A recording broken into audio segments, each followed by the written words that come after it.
আপনি এখন যা শুনছেন, যা বুঝছেন, এমনকি এই ভিডিও দেখার সিদ্ধান্তটাও সবকিছু নিয়ন্ত্রণ করছে আপনার মস্তিষ্ক।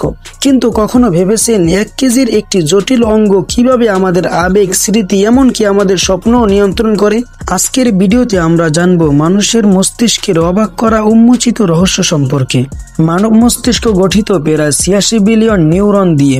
প্রতিটি নিউরন অন্য নিউরনের সাথে যুক্ত থাকে সিনাপসের মাধ্যমে। এই সংযোগগুলো এতটাই জটিল যে ধারণা করা হয় মানুষের মস্তিষ্কে 100 ট্রিলিয়নের বেশি সংযোগ রয়েছে, যা গ্যালাক্সিতে থাকা তারার চেয়েও বেশি। এই নিউরনগুলো ইলেকট্রিক্যাল এবং কেমিক্যাল সংকেতের মাধ্যমে কাজ করে। মস্তিষ্ককে প্রধানত 3 ভাগে ভাগ করা যায়। সেরিব্রাম, এটি মস্তিষ্কের সবচেয়ে বড় অংশ, চিন্তা, সিদ্ধান্ত, ভাষা ও স্মৃতির জন্য দায়ী। সেরেবেলাম, এটি মানুষের শরীর ব্যালেন্স এবং সমন্বয় বজায় রাখে। ব্রেন স্টেম, এটি হৃদয়ের স্পন্দন, শ্বাস প্রশ্বাস, ঘুম ও অন্যান্য অবচেতন প্রক্রিয়া নিয়ন্ত্রণ করে। এই 3টি অংশ একসাথে কাজের মাধ্যমে আমাদের দৈনন্দিন জীবন পরিচালনা করে। আমরা যখন কিছু শিখি বা মনে রাখি, তখন নিউরনের মাধ্যমে নতুন সংযোগ তৈরি হয়। এই প্রক্রিয়াকে বলে নিউরোপ্লাস্টিসিটি। এর মানে হলো আমাদের মস্তিষ্ক নিজেকে নতুন করে গঠন করতে পারে, এমনকি বড়দের ক্ষেত্রেও। এই কারণে কেউ চাইলে যে কোনো বয়সে নতুন ভাষা, দক্ষতা বা অভ্যাস শিখতে পারে। আপনি যখন ঘুমিয়ে পড়েন তখন আপনার মস্তিষ্ক কাজ করতে থাকে।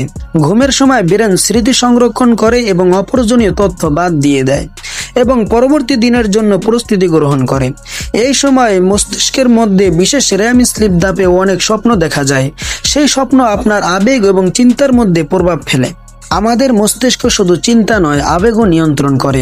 মস্তিষ্কের অ্যামিগডালা নামক অংশ রয়েছে, যা ভয়, আনন্দ, উদ্বেগ ইত্যাদি আবেগ নিয়ন্ত্রণ করে। যখন আমরা ভয় পাই তখন ফাইট ওর ফ্লাইট রেসপন্স চালু হয়। এই রেসপন্স আমাদের বাঁচার জন্য খুব জরুরি।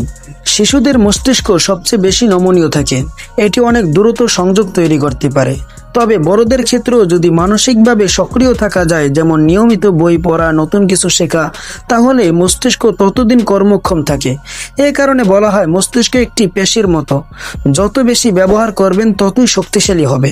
বর্তমানে বিজ্ঞানীরা মস্তিষ্কের কার্যপ্রণালী বুঝতে ব্যবহার করছেন এআই ব্রেন সিমুলেশন টেকনোলজি, যেমন ব্রেন কম্পিউটার ইন্টারফেস, যা ভবিষ্যতে পক্ষাঘাতগ্রস্ত রোগীদের চলাফেরা নিয়ন্ত্রণে সহায়তা করতে পারে। এছাড়াও মেমোরি ইমপ্লান্ট, কৃত্রিম নিউরন ইত্যাদি গবেষণায় চলছে।